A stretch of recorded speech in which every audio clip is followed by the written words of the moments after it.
Uh-oh. Sounds like somebody's got a case of the Mondays. You are now listening to the Unscripted Ohio Podcast, brought to you by Buckeye Grove and in part by JFQ Lending. All your home purchase and refinance needs should be handled by a Buckeye. You'll never pay for your appraisal with these guys. Licensed in 33 states and more on the way. Check them out at jfqlending.com. For the latest news, notes, analysis, and discussion, check us out on BuckeyeGrove.com and follow us on Twitter at UnscriptedOhio1. Now, broadcasting from Podcast Central, a place that is not his mother's basement. Hey, Ma! Can we get some meatloaf? We promise. Here's your host, Kyle Lamb. Hey, Ma! The meatloaf! Good Monday. Welcome back to the Unscripted Ohio Podcast. This is the return. It's a many returns day. We have the return of the Silver Bullets. We have the return of proper form tackling on Ohio State. The return of actually playing the ball in the secondary. These are things that we're going to talk about. Is Ohio State the real deal? I'm your host, Kyle Lamb. I brought Corey Thompson, co-host, co-pilot of the Scarlet and Gray podcast along. We're going to get into all of that. We are brought to you by Buckeye Grove, as well as our title sponsor, JFQ Lending. All of your mortgage and refinance needs should be handled by a Buckeye, licensed in 33 states and more on the way. Please check them out at jfqlending.com. We are also here with support from GoBus. Ride to over 40 stops across Ohio, connecting rural communities to Columbus, Cleveland, and Cincinnati. Get to Ohio State games with GoBus and bring comfort back to traveling. Check them out at ridegobus.com. Corey, I need to get you on a bus up here to Ohio to watch this Ohio State team with me sometime this fall, because I tell you what, this is some interesting football being played by the Buckeyes.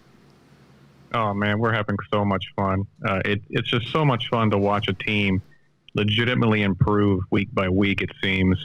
That's what makes college football so much fun, is seeing young kids come in that you follow from high school. They come to the program, and you get to see them go through the filters of the program and improve as players, persons, everybody, just getting better all the time. And I think we'll talk about it throughout the podcast, but seeing some of the improvement is just this is the best time of the year. College football is amazing. Look, there are a number of storylines we'll get into, but I want to set the table just kind of as a retrospective. Shane Larson, host of the new Gridiron Game Time podcast here on Thursdays on the Unscripted Ohio Network, said this best, I think, on Twitter. We need to stop focusing so much on who teams play, and this goes for you Buckeye fans as well. We've got to do the same thing with Alabama and Clemson and Georgia and all the other teams across the country. We got to be consistent on this. But we do need to stop focusing so much on who teams are playing and focus more on how they're playing. And that's not to say don't take into context who you're playing, because that matters too.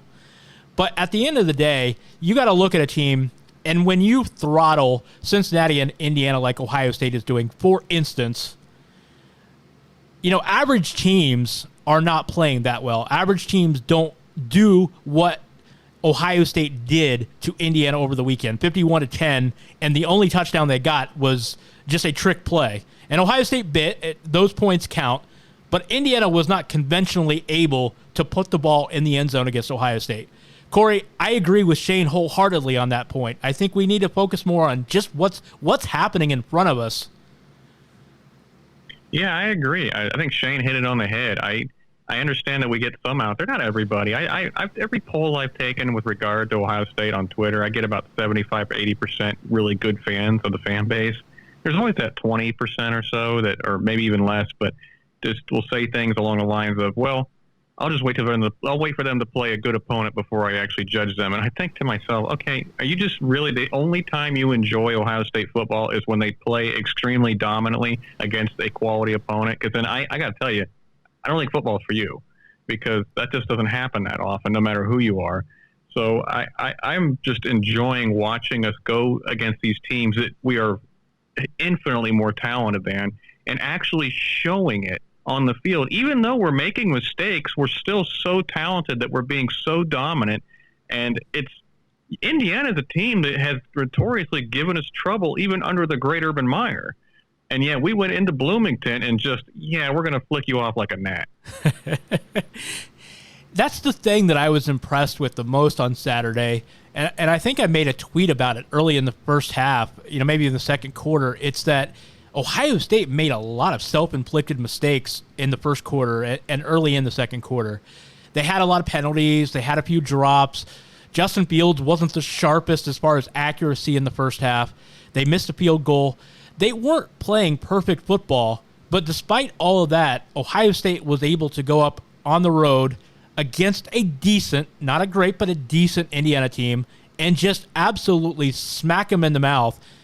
And I got so tired of that fighter analogy that they were echoing by Tom Allen. That was getting kind of annoying. But if you want to use the fighter analogy, Ohio State got a TKO by the third round because that was ugly. And it just goes to show how talented this Ohio State team is. Yeah, I agree. And I think that the number one aspect to take from the game above all the other aspects you could look at is this team, this Ohio State team, is not afraid to be physical. I've honestly in the past kind of questioned their physicality at times, even with lesser teams, but this team was just shoving Indiana around. I mean, the J.K. Dobbins 26-yard TD run, just running people. This little guy, this guy who's not that big, is just plowing through people.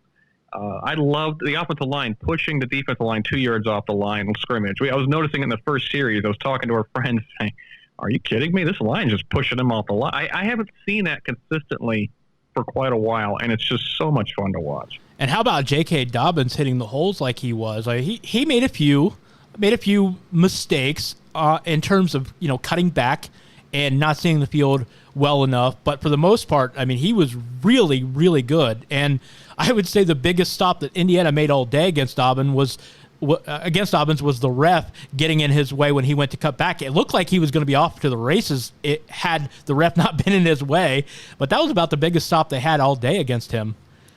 Yeah, he was hitting the holes well. Yeah, I agree with you. Had a couple plays, but it was amazing to me. He had 20-some carries for 193 yards, and there's still a thread on Buckeye Grove. Should we make Master Teague the number one running back? And I'm happy with the way Master Teague played. Don't get me wrong, but how can you look at a performance like that by Dobbins and even ask that question? This is the Dobbins we've been waiting to see.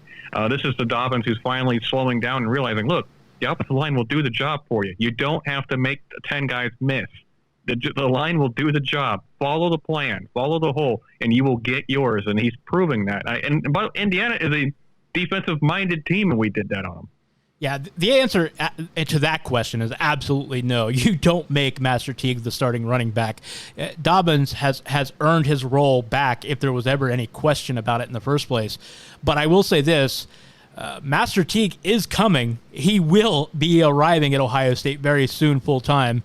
I likened him, I really compared him to Rudy Johnson, the former Auburn running back that got a cup of coffee with the Bengals for a few years in the NFL. He reminds me so much of Rudy Johnson. They're same build. They're both about 5'10", 5'11", 215, 220 pounds. They both have a really good vision. They cut well. They hit the hole hard, run hard. They remind me a lot of each other. Yeah, and I love the fact that we're growing Master Teague's confidence because you could tell his running just became different as the game went on. He was making the proper reads, the proper cuts, and if somebody got in his way, well, good luck to that defender because he will hurt you. I remember the 3rd and 11 play where he wasn't going to get the first down if he had just gone down, but there was a defender in his way, just barreled over him and then got the first down. And you're just, okay. He reminds me of an old school Ohio State style running back. I mean, I'm talking late 80s, early 90s, the Raymont Harrises of the world, stuff like big shoulder pads, big build, doesn't move laterally perfectly, but if he gets ahead of steam going forward, just good luck tackling him. Are you worried about I don't want to say lack of big plays because this really was annoying. This conversation got brought up on Twitter and I went down that rabbit hole and I got involved in it. Are you concerned at all by the lack of big plays in the pass game? To me, when you look at the receivers, Ben Victor and Chris Olave are both averaging almost 20 yards of reception. Actually, Olave is at 21. I don't see a reason to worry about that. I think Ohio State, if you notice Ohio State's routes right now, a lot of them are coming back to the ball. And I think it's a situation where Ohio State is tailoring its offense right now to get Justin Fields high percentage throws and try to get his confidence going and just simplify things for him for right now. And also, it's kind of a product of what the defense is giving them, too. The defense is playing really far off the Ohio State receivers. So, for me, I'm going to answer my own question first. I'm not so concerned about, but I do want another perspective. Are you concerned about the lack of big plays, the Ohio State receivers not getting behind the defense and going the distance? I'd be concerned if that's what we were relying on. It's just big plays. I love the fact that our passing game is advanced enough to where we can meticulously go down the field and methodically go down the field. I love the way he's reminding me of Haskins a little bit. I love the way Fields is playing. I know he wasn't the sharpest. I know he missed a couple throws, but I also, attribute that to just road game jitters, first game on the road starting. But he settled down, obviously, and threw some nice balls. And we hit on a deep ball for a touchdown to Chris Olave, and there was two other deep balls that he just missed, Fields missed, that were wide open. I think it showed we have the capability to go deep if we want. We just have to hit them. And I think Fields, he overthrew a couple of them. Okay, that happens. He can learn from that. But the fact we can hit comeback routes, mesh routes, the crossing patterns, he actually did well against the zone quite a few times. I mean, that first drive in the second half, he just shredded Indiana. And I'm not really too worried about it at all. I actually think that our guys are showing plenty of big play ability, especially, and showing great hands for what it's worth, by the way. A couple sideline catches by Olave and Mack. Mack doesn't get talked about a lot, but, man, they're showing great hands on the sideline. So, really, I'm not worried at all. Yeah, that's a great point. And it's, for me, you can look at the Alabama receivers, and sure, Jerry Jeudy is a very talented receiver. Ruggs and Waddle down there are really good receivers.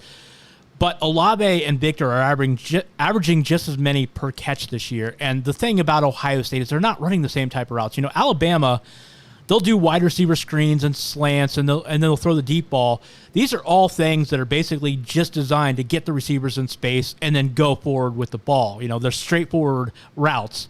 Ohio State is doing a lot of out routes. They're doing the crossing patterns. They're doing the comeback routes. It's not the same type of offense being run, so it's not apples to apples when you're looking at what the receivers are doing. But it's not just about the big plays or getting behind the defense. It's also about making the catches, the footwork, coming down with the ball, the route running. And the Ohio State receivers right now are showing all of these things when you watch them.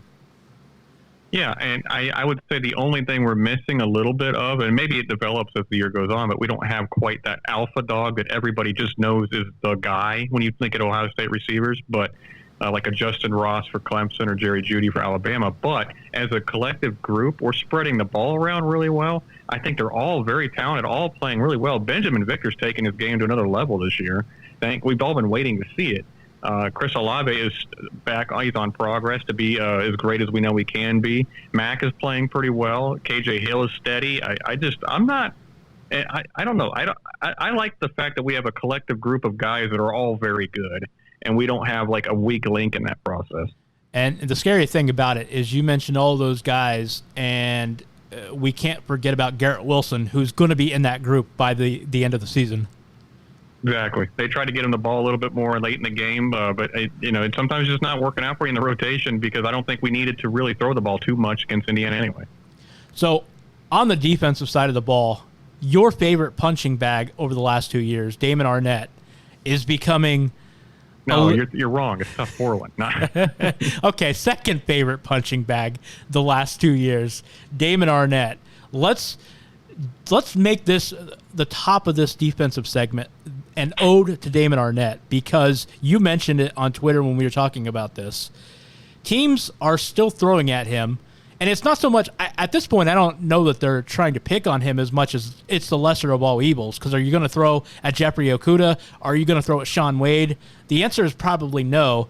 So teams, I think, are throwing him now just out of lack of options rather than picking on him. But Indiana tried to throw at him. It looks like, according to Pro Football Focus, 9 times they tried to throw at him, and only 3 times were they successful. He had a pick 6, of course, and had 2 pass breakups on top of that. He played, I think, his best game of his career on Saturday. Yeah, I agree. Watching that game again before we did the show, I saw, Chase Young had a great game, obviously, but I still came away feeling Damon Arnett was the MVP of the defense. they just kept throwing at him, and he just was relentless and would not give up. He almost took it like a challenge, and he faced and succeeded against that challenge more often than not. And even when they did complete something on him, he was there to make the tackle. That's another thing. He wasn't missing tackles. Of course, I remember saying before the season, I know you've said it, I know a lot of people, there was quite a few people really with Hafley here, just wait and give Arnett a chance this season, because Arnett's going to play a lot better. And through 3 games, can you even argue? Hafley's like the biggest thing to ever happen to Arnett right now, because Arnett is looking like a second-day draft pick. And good for Damon, too, because I would not have blamed him if he had pursued his dream to go off to the NFL and made some money next year. But good for him having the awareness, listening to the advice of people around him, including, it's been well established, Chris Carter had a conversation with him, but good for him listening to the advice, people saying, you are not ready, you could benefit from another year of experience and improving at Ohio State. And that's what he did. He returned to Ohio State, and it's only 3 games, but we are seeing the dividends of a kid that listened to sound advice and has worked hard and really improved himself. And then he is being proven prophetic when he said, forget about last year, do a reset, the Bullets are back. I'll tell you what, Kyle, I remember when Jeff Hafley was hired, I was a little disappointed at first. I didn't know who he was, because I wanted Corey Raymond from LSU. And after a couple hours of research in Hafley, I was pretty solid with the hire. I thought, all right, I'll give this a shot. And as you see the defense progress and the secondary progress as the season goes on right now, you just got to say, Corey who? Hafley's looking like a godsend, and I just hope we can keep him for more than 2 years. 28% of the pass attempts by Indiana on Saturday were broken up by Ohio State officially. 28% of the pass attempts. That's crazy. I said this, I tweeted in the third quarter of that game, I said, this is the best I've seen Ohio State play the ball in years. And sure enough, I went back and looked at the stats, and it turns out it is one of the best performances they've had in the last 8 years. Urban Meyer and now Ryan Day combined. I really... Yeah, and go ahead. I was just saying that I noticed that whenever they complete a pass, if we're in man coverage, our guys are not beaten. I mean, sometimes they catch it on us, but we're not beaten. There's not like running wide open because our guys couldn't cover. I mean, they're right there. Sometimes the receiver just has to make an amazing play to even catch the ball. But you notice a detail about that, Corey, though, is they're still not really being taught to turn their head back around to the quarterback. A lot of people were complaining about that last year, but Ohio State is not really doing that right now for the most part. In most spots, there are some examples where they do, but most of the field, they're not being taught to look back at the quarterback. So it wasn't that coaching last year that was necessarily the problem. They are just reacting to the receiver going up for the ball a lot better. They're getting their hand up right at the last second and break it away. They don't have to look back at the quarterback to be successful to defend these passes. Yeah, and I think Hafley said it up front. He goes, yes, I'm going to teach them to turn their heads, but only in certain situations. You don't want to do it every time, or else you lose footing, and then you can get beat deep and get beat for a touchdown. Sometimes you just have to know when to swipe at the ball. But sometimes I think the zone coverage also helps keep their faces in front sometimes. So I think Damon Arnett's pick 6 came off a zone. Right. And it just sometimes it lets them watch the quarterback more often. And also possibly not going man all the time also probably keeps their energy up a little bit. Instead of chasing receivers around the entire game, they can play a spot. No, you brought up that's a great point. Is playing zone, you are allowed to just kind of backpedal and keep your eyes on the quarterback a little bit better. That's absolutely true. That's a fantastic point. I think the other part of it is it depends also in the route. Like down in the red zone, you absolutely would not turn back to the quarterback. There's just not enough time. Most of the field, if you're a step behind the receiver, which we saw a few cases with Arnett and Wade on Saturday, you also can't turn because that one play, what was it, Sean Wade that came out of nowhere and got his hand up and then broke it up. In that particular case, if he turns his head back to the quarterback 2 steps behind the receiver, well, that's an 80-yard touchdown right there. So Wade not turning his head to the quarterback and making that play that he did was the exact right situation, and that's what he's being taught there. Yeah, I mean, this Hafley's going to end up getting all these guys drafted really high, and they're going to love him for it. But, yeah, so anyhow, the conversation here isn't just to keep keep going constantly on the fact of whether they're looking back at the quarterback or not. But it just goes to show that Hafley has these guys making the plays. They're making them confidently. They're in position even when they're not in position. They're still making plays. It is really incredible to see the Ohio State secondary playing like some of the Ohio State secondaries we've seen in years past. How many first-round picks have Ohio State had at cornerback? So we're not unaccustomed to seeing talent at that position. But the last few years, they haven't always been playing up to their talent. Yeah, and I think I do have to mention that Arnett usually would do that incompletion waving, with your hands. He would do that all the time in the past when he really didn't earn it. It was just a bad throw or something like that. But I think against Indiana, he actually earned it when it happened. I remember a play last year. I can't remember the opponent, but he had literally bear hugged the receiver. The throw went like 3 yards over the receiver's head, and then he does the incomplete wave. Like, it's like, dude, you got away with the pass interference, and the throw was way over the head. It's like, you don't deserve to be doing the incomplete wave. Yeah, it seems to become a GIF joke on Twitter now that, ball sails 20 yards over the receiver's head, and every corner thinks they did something. Corey, you know who else I was impressed with on Saturday? Is Pete Werner. Absolutely. That guy... Pete was great. People lumped him into the defensive problems last year, and I didn't think it was always fair. Sometimes it was, but most of the time not. I especially got irritated lumping him into the not enough speed by the Ohio State linebackers. The dude was a track star in high school. Speed is not his problem.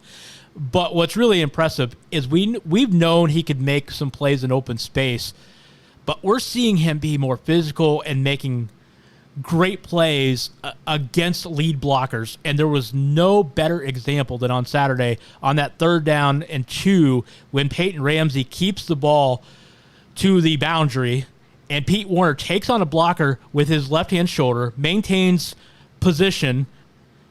He takes on the blocker with his left shoulder, and then with his right arm grabs Ramsey and pulls him down and makes the block. That was an unbelievable play by Werner. Folks, how does it feel to see Ohio State linebackers making big plays again? How does this feel? It's what we've come to expect at Ohio State football, is linebackers making big plays, and Pete Werner was doing that on Saturday. That play that Kyle just mentioned, I remember my jaw dropped watching that because I hadn't seen that in a little while. Like our linebackers knowing exactly where to go and taking on the block of a lineman, I believe it was, using his leverage and pad level correctly, and then getting to the quarterback. And I remember Harrison came from behind and just started cheering with his arms up. The brotherhood there, they cheer for each other. And just Werner, and not only that, there's other plays too where he sniffed out the screen passes and just popped the running back who would catch the ball. It's so much fun to watch these guys grow, and so much fun to watch that the new coaching staff is taking on the responsibilities, and we're seeing the results on the field. But Corey, it's not just the starters either. It's the backups, the depth. There's so much depth. Look at the defensive line and how many guys they come at people in waves. In the 3rd and 4th quarters, they had 2nd and 3rd team defensive ends still sacking the quarterback. Ohio State, exactly. Ohio State's kind of like Noah's Ark right now. They've got a pair of everything at every position except quarterback. Quarterback is the one spot where you have to kind of hold your breath because Gunnar Hoke came in, finally got some playing time, made a couple nice throws there in the 4th quarter.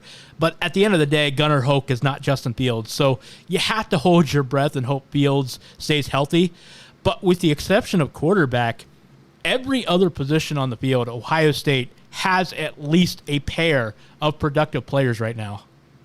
Yeah, and it's really going to be hard to keep a backup quarterback in these days with the new portal engine there. But that being said, you're absolutely right. The second string defense, which looks shaky in the first game against FAU, has improved leaps and bounds since then.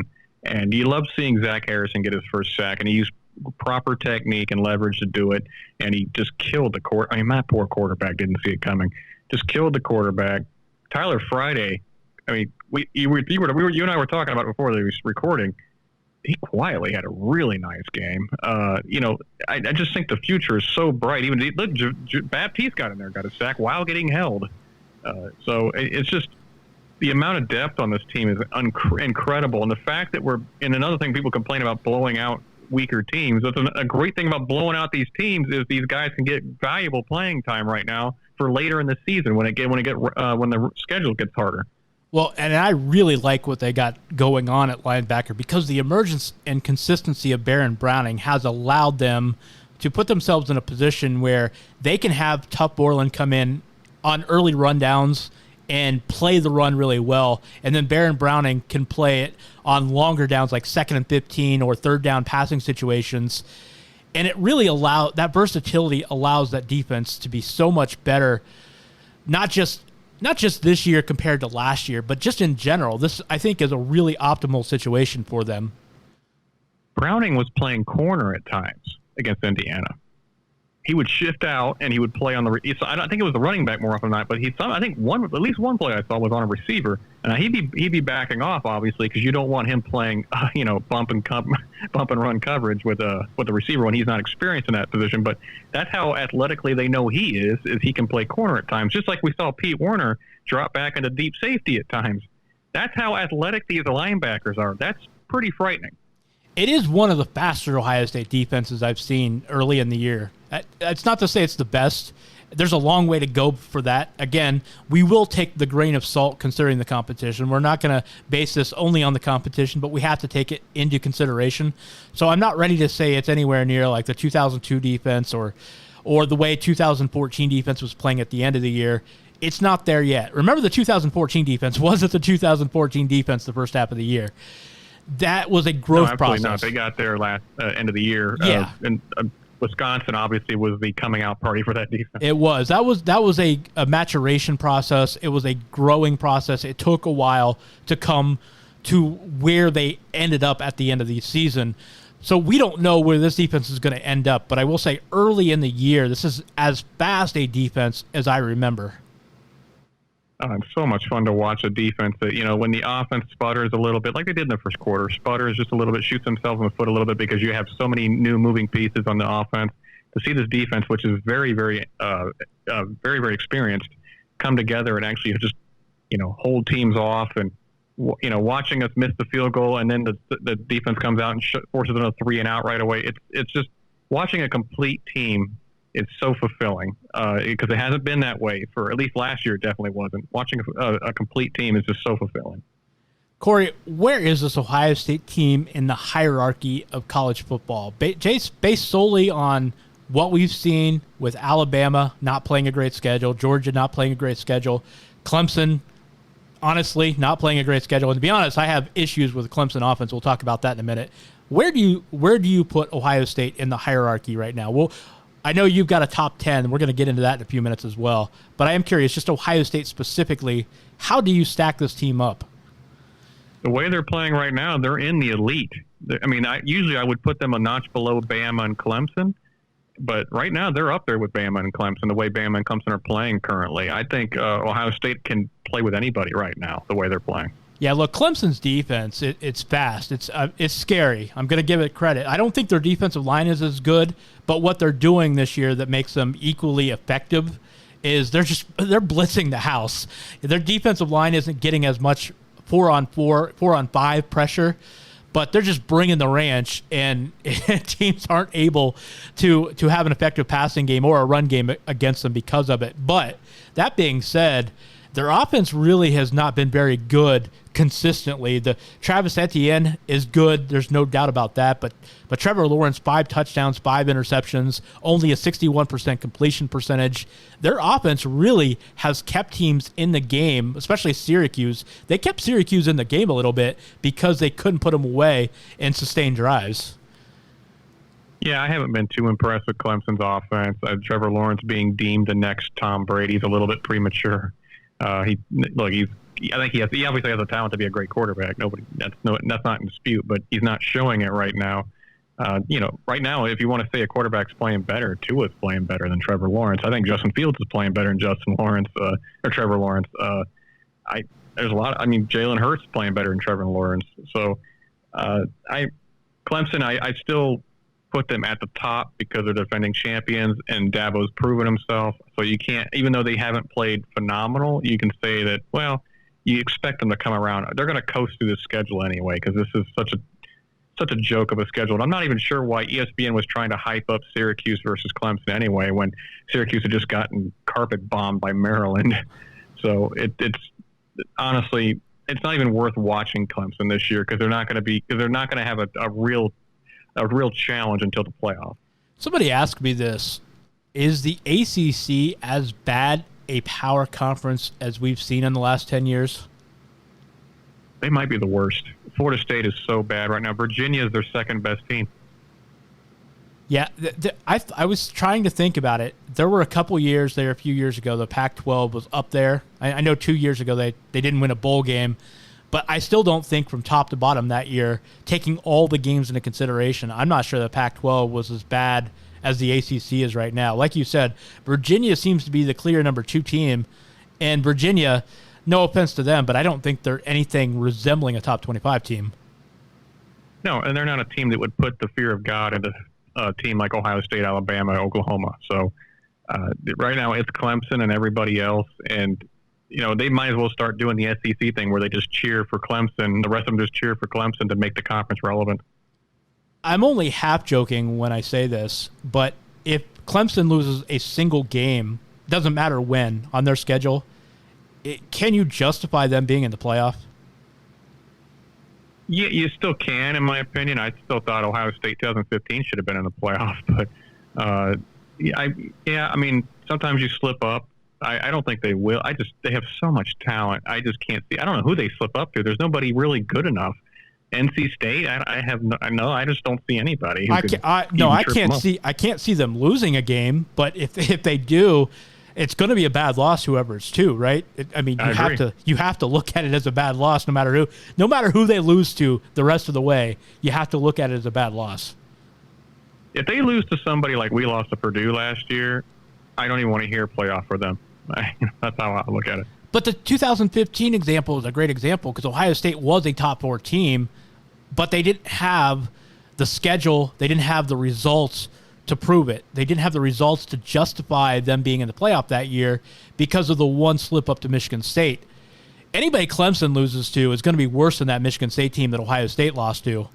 And Clemson's not going to have any good wins. They're not going to have a single win against a ranked team at the end of the year. Maybe Texas A&M, just because they're SEC and they could probably slip up 5 times and still get in the top 25. But that's the only chance they have of a top 25 win. Yeah, Texas A&M just took it to Lamar this past weekend, so they're on their way back. You're right. Top 10 next week. They are SEC. Yeah, they're gonna jump Ohio State next week. It does just mean more. No, for real though, we've got to be consistent. That's the thing. Even if Clemson were to lose, it doesn't mean they're not a top 4 team. No, not really. But they've got top 4 talent. There's no denying that. But I'm just saying we've got to have consistency. If they lose with that schedule, I don't see how anybody can justify them being in the playoff. Yeah, I agree. Especially if you have a couple undefeateds and then a couple one-loss conference champions, and Clemson, even if they still win the conference champion, they're one loss. If they lose to some, yeah, you're right, man. I'm looking at their schedule thinking, wow, if they lose any of these, that's just wow. But I mean, the thing is like they're probably not going to lose any of those games. And then what happens is they go into the playoff at 12, 13-0, and they're like, wow, they've won how many games in a row? 28 straight games in a row. It's like, yeah, well, when you play junior varsity teams every week, it's just that's how it's going to be. I know it never works out this way like we want it, but I will say this. If it shapes up that Ohio State, Oklahoma, Clemson, Alabama, the way those teams could be playing by the end of the year, if those are our 4, nothing against Georgia or LSU or some other teams we're going to talk about, but if those are the 4 that we see, that could wind up being for an epic college football playoff. I agree. I actually, my dream scenario is Ohio State gets to play Bama and then Clemson in the playoff. That would. I think Ohio State fans would lose their collective minds out of excitement over that possibility. Especially if they won. Well, Corey, I asked you to do a top 10. Let's kind of build off of this. So let's work backwards and start with number 10. Give me your rankings, and we'll go one at a time here. All right, I'll give you mine, and then I'll tell you what the AP has Utah at number 10. I put UCF at number 10. Oh, I like that UCF team. I tell you what, people, if you're not watching UCF, and I'm not going to pretend I've sat here and watched all 3 of their games from start to finish, but good grief, they looked really good. They destroyed FAU, really impressive fashion, and then they followed it up by just destroying Stanford this past weekend. And they're on their backup quarterback, who's a true freshman.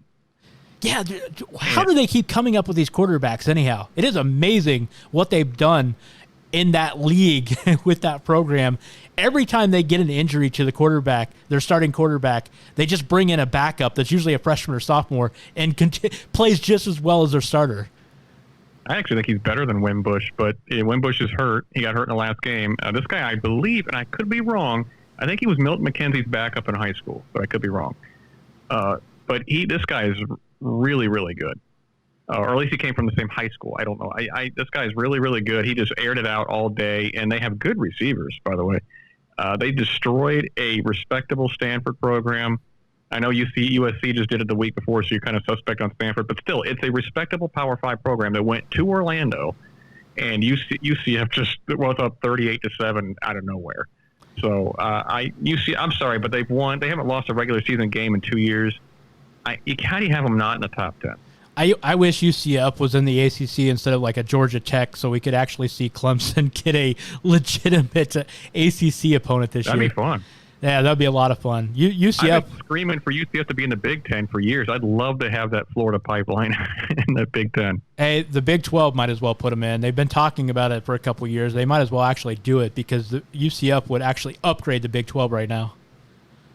Yeah, absolutely. Because right now it's kind of a two-team league. Who's your number 9? Number 9, the AP has Florida. I don't have Florida in my top 10. Thank I have you. Number 9 at Utah.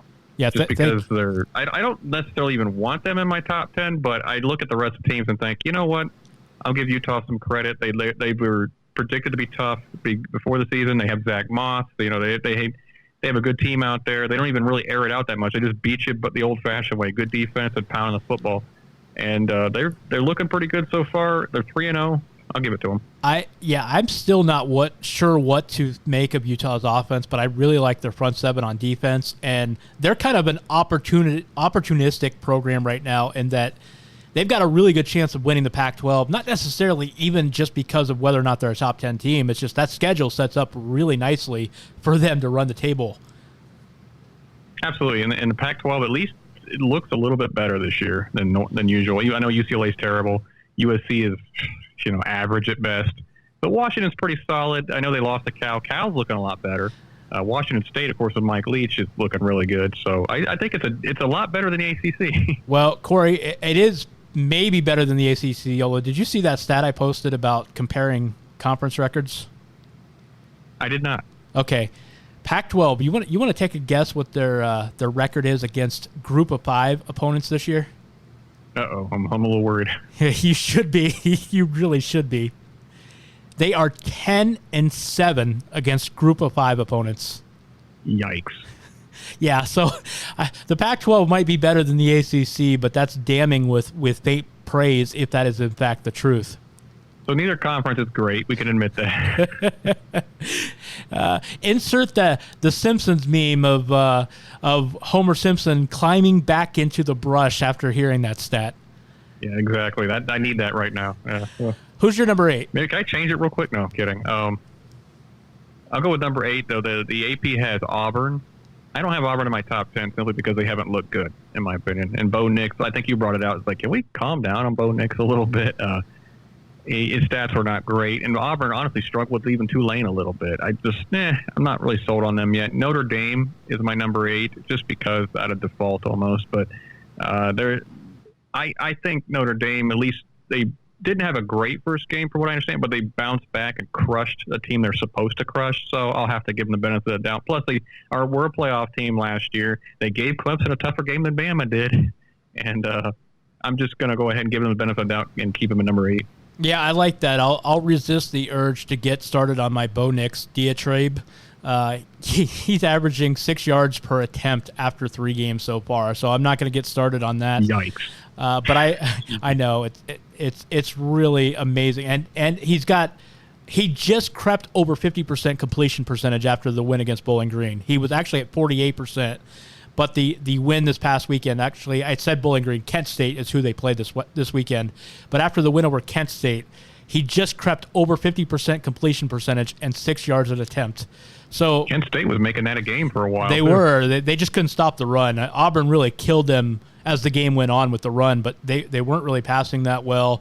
And, Bowling Green was at least making it or Kent State was making it interesting. I'm sorry to Kent State fans. I keep calling you Bowling Green. I don't know why I'm doing that. Same difference. Yeah, same difference. So I agree with you, Notre Dame. Who's your number 7? Number 7, the AP has Notre Dame. I have Wisconsin. Oh, I like it. They are. I know they haven't played great teams, but they've been absolutely stunningly dominant in those games. I mean, it's like, guys, why do you got them at 14? I don't understand this. It's the benefit of the doubt you give to other teams and not Wisconsin. Paul Chris, on every podcast I've been on, has been singing his praise. I think he's a great coach. The quarterback situation at least looks solved for now. Jonathan Taylor's arguably the best running back in the country. Their offensive line is there's the way they do things. They do it every single year, and they do it so well. Great defense, great run game, managed the quarterback position. They killing people, and I'm supposed to not put them in my top 10. They're passing the eye test absolutely right now. Jack Cohn looks really good. I know Alex Hornibrook had a really good debut a few years back, and everybody was excited about Hornibrook, and then as time went on, we saw the real Hornibrook, and he wasn't that good. So I will take this with a grain of salt, but I will say this. Jack Cohn looks like a real quarterback. And like you said, when you have that run game with that line and Jonathan Taylor, and you add in a competent quarterback that is accurate and can make a lot of throws, yeah, I think that Wisconsin team, if there's any weakness on offenses, they don't have big-time playmakers at receiver, but everything else looks really good for them, and their defense is just smothering, albeit bad opponents, but they are smothering teams the way they're supposed to. Right now, it really looks like Wisconsin and Ohio State on a collision course to the Big Ten title game. I know they play this year, but, I mean, they still would end up in the... I am irrationally excited about watching Wisconsin and Michigan this weekend. Me too, absolutely. I can't wait for that game. That's probably my game of the week since we're playing Miami, of Ohio. Number 6, they have Ohio State. I have Georgia. I dropped them all the way down to 6. I think they've looked good against incredibly weak opponents and not so great against even decent opponents. I think Jake Fromm looks good when it's just they're not playing anybody. But Jandro Swift looks good, obviously. I think they're extremely talented, but they always have a season. Every season, they're usually losing 2 games at least. They came off a bowl loss from last year. I can't have them in the top 3 or 4 right now. They haven't really, in my opinion, I mean, beating up on Murray State just doesn't impress me. Here's the thing. So, I got into this debate on Twitter with my man Daniel over at College Football Nerds. Georgia, I have no disagreements with the talent. They have top 4 talent from top to bottom on that roster. But they really have an issue with the pass game right now. Jake Fromm is not a bad quarterback. He won a lot of games as a freshman. He won games as a sophomore. It's not that he's not capable. But they don't have the kind of receivers they've had the last few years, and it's showing. Their run game is still very tough. They can grind it out against the Murray States and the Vanderbilts of the world and win games. But when push comes to shove, if they have to face LSU or Alabama with that pass game that they have currently, I don't think that they can get it done. I have really serious issues about Georgia with that offense. It kind of reminds me of Ohio State the last couple of years. Yeah, there are pieces there, there are parts there, but there's just something that doesn't look right. And I think that Georgia team right now with Fromm and those receivers, it just doesn't look right to me. Yeah, I agree. Something's kind of off. Like we've seen at Ohio State in the past, even when they were good, there'll be something kind of off. I think Georgia, there's something kind of off right now. I'm not going to put them in my top 5 or 4 or 3 or, some people have them in the top 3. My number 5, they have Oklahoma. I have Ohio State at number 5. And the only reason why is because I think my top 4 right now has kind of earned it. But my Ohio State, I still consider them part of the elite. I just think there's at least 5 elite teams right this second, maybe even more. And I consider Ohio State, and for right now, I'll put them at number 5. I would have them a little higher, but this is the part where when you get into this top 5 or top 6 right now, I don't think there is a wrong answer. I really don't. Even Georgia, who I have my own issues with, you can make a case for Georgia 2, 3, 4, 5, 6. To be honest, I would probably have Ohio State a little bit higher, but the teams ahead of them, like you said, they've kind of earned it as well. The Clemson offense has earned it less than all of the other offenses, but the Clemson defense is so good, you can still justify them being 1 or 2. So, yeah, I'm not taking any issues with you having Ohio State number 5 right now. And number 4, they have LSU. I have Oklahoma. I'm not totally sold on Oklahoma's defensive turnaround just yet. When they played a halfway decent offensive team, Houston put up 31 on them.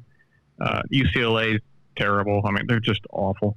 I forgot who they played the week before, but I don't think it was anybody of significance. But the reason why I like Oklahoma right now is Jalen Hurts is playing out of his mind. I have total faith in Lincoln Riley's offensive system. I think they can score with literally anybody. I think they're actually a very dangerous team right now. I think they got to be the favorites to win the Big 12 and possibly go undefeated in doing so. You could very easily see them in the playoff again. You could very easily see Jalen Hurts winning the Heisman and having 3 Heisman QBs in a row. I don't think he'll go number 1 in the draft, but another Heisman QB. They've earned that in a sense with Lincoln Riley, that they have an offense that can score with anybody. If their defense is even a little better, they're going to be extremely dangerous. Yeah, we don't need to see Oklahoma against better defenses to know that this is a really good offense. That is legit, like you said. We've already seen what Lincoln Riley can do with offenses. Jalen Hurts is talented. Yeah, it might be a system thing, but it's still a really good system. So Oklahoma is going to score points regardless. I do have questions. We do need to see whether or not that defense is legit.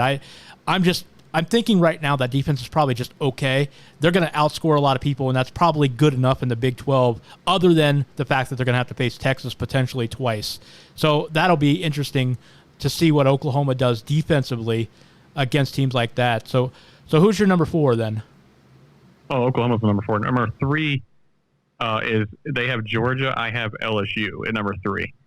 Mainly because I moved them up because they have the best win of all the top 10 teams, in my opinion.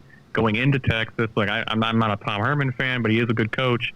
Texas is better this year. They have good talent, and they went into Texas, and they've obviously solved a lot of their passing issues that they used to have. They have a solid defense. I tweeted out their defense isn't good because I think their defense does have problems, but I still have confidence that their defense will be better as the season goes on.